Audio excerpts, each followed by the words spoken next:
off the shelf. German Army Group North, operations in Russia, roads to Leningrad, battles of Soltsi and Staraya Russa, 1941. GMT designed by Vance von Boris. Sequence of play begins with a strategic segment for both players. Step 1 or phase 1 is the weather. Our weather is clear right now. Then we have the reinforcement phase. Both sides transfer available reinforcements and chosen optional groups from setup cards to the map. Place air unit reinforcements in the ready box on the air unit display. So this is our turn record track on the side of the map here. I have the game turn marker here. I have it set to the Soviet side because the Soviets are going to start out with the initiative. But here are the German, well, the only reinforcements for this turn, which is the AM turn of the 15th, is 3 German reinforcement units. And I'm going to place them next to the hex where they will come on to the map, which is in fact in this corner right here, right there. I think it's that road and supply hex right there. Step 3 after the reinforcement phase is the supply determination phase, which we'll look at later. Step 4 is air readiness phase, we'll look at later, and then we get to step or phase 5 initiative. So normally both players would roll a die, apply die roll modifiers to determine who has the initiative, but in this case the Soviets are going to begin with the initiative. So that's step A. So then we go to step B. The first player, so the Soviet player, places. So the initiative player, Soviet player on this side, takes all of his activation markers, all of them. So the Soviets in this, well, at this time, Soviets have 6. So they would go in an opaque container. I'm just going to put them face down on the side of the map here as a draw pool. The other player takes the same number plus 1. So the same number plus 1. But in this case, the Germans only have 4. So I guess they get all 4. Make another pool for them. And then so then we're going to begin. So then we're going to move to the operations segment. Players alternate operation sequences. So the first player, again the Soviet, first player randomly draws 1 activation marker. So we'll just do that. Oh, wait a minute. Actually, there's an exception. First operations sequence of the first turn of a scenario. Let me see what that says. Okay, yeah, the first player, operation sequence of the start of a scenario gets to actually choose their first one, and I'm going to do that. So, well, I'm going to choose 21T here, which I assume is 21st tank.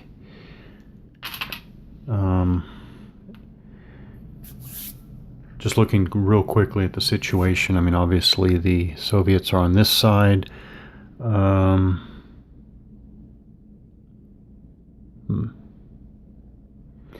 Well, yeah, they're on this side, and then around here like this.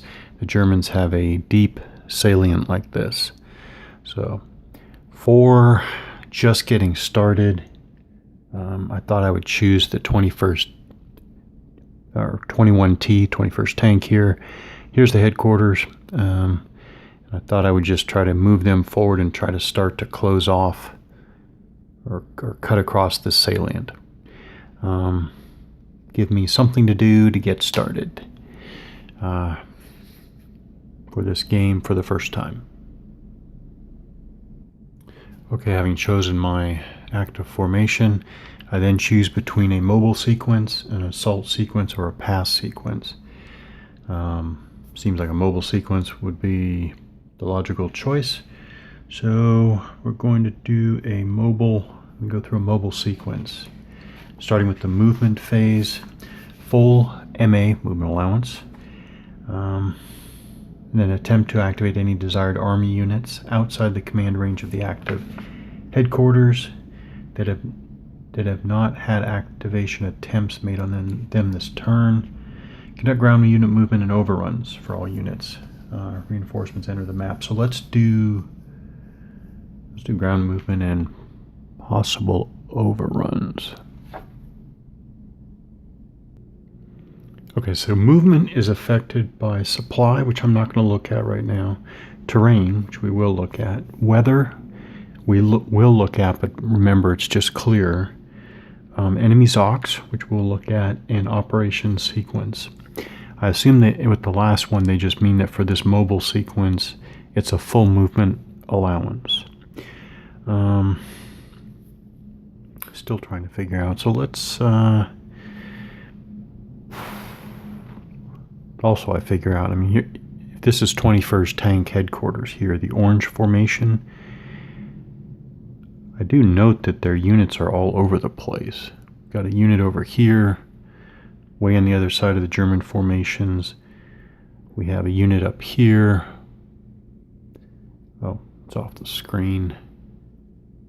Yeah, so I don't know what the implications to this are, but I mean, there's one 21st Tank unit over here, 21st Tank unit down here, one up there, one up there. So again, I don't know what that means, but I'll just look at these units right here for now. Here's another unit here, but it's stacked with another formation.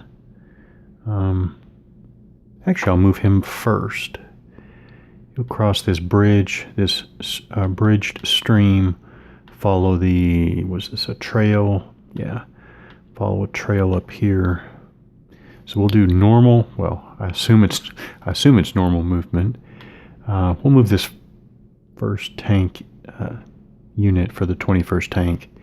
That's what we'll do. We'll try to get up into the zone of control of this German, was that probably a recon unit there?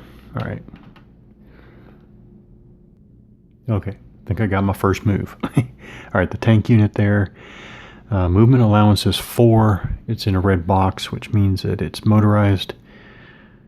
Which means it pays motorized terrain costs and also a few other things. Well, I'll go over it right now. So it pays motorized terrain costs. It has the ability to conduct reaction movement, combat refusal, and overruns.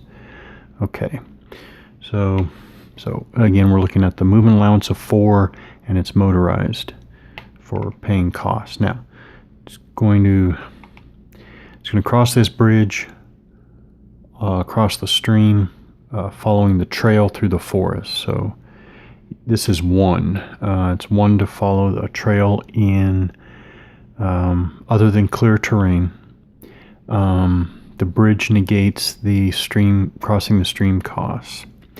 All right, so that's 1, and this is 1.5 because it's 1/2 to follow a trail in clear weather or clear terrain.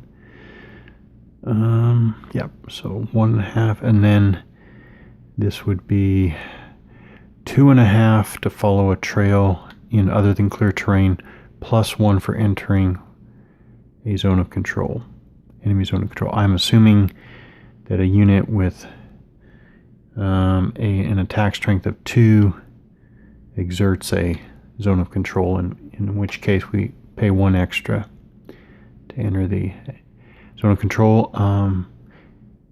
Motorized unit like this could continue movement if it had movement points remaining, but that was, we're up to what, 3.5? Yeah, 3.5, so they are going to end their movement there. Okay, nicely we have a no ZOC band, this yellow band going across the top of the unit. This one, this one, that one means that the units do not exert a zone of control, which makes it easy. So those were mainly headquarters we looked at, and here's an example. This artillery unit is also a no ZOC unit right there. All right. So I want this tank unit for rules, just for rules demonstration purposes. I want it to cross the stream there at the bridge, following the railroad into the wooded hex there, and then move over here and join the unit that just moved. So that obviously brings up stacking. First of all, the number on the left center, the 3 and the 3, is a stacking value. So at the end, I assume that we're going to add them together, and we'll have 6 stacking points in this hex here. So what does that mean? Okay, that's easy. 9 stacking points. Maximum allowed in any hex at the end of movement or retreat. So we'll have 6 in there, no problem. So now movement purposes. So we're going to follow the railroad across the bridge. So the bridge is going to negate the stream for sure. And it's going to be 1 to follow the railroad.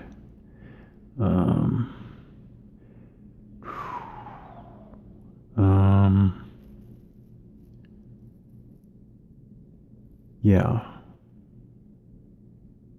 Huh. Yeah. So 1, and then moving into this hex, it's going to be 2 for clear, plus 1 for the woods is 3, plus 1 for enemy Zoc is 4. So ending movement stacked with the other tank unit in the woods adjacent to the German motorized unit there. And we'll take this headquarters with tank and motorized infantry. You'll follow behind. So 1, 2, 3, 4.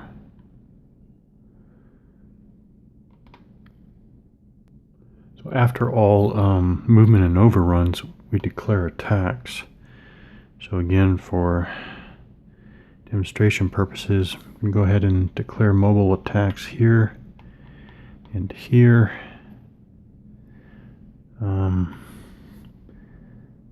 Even though it's wooded terrain there, well, it's wooded terrain here too. And we'll just see what happens. So, declared mobile attack.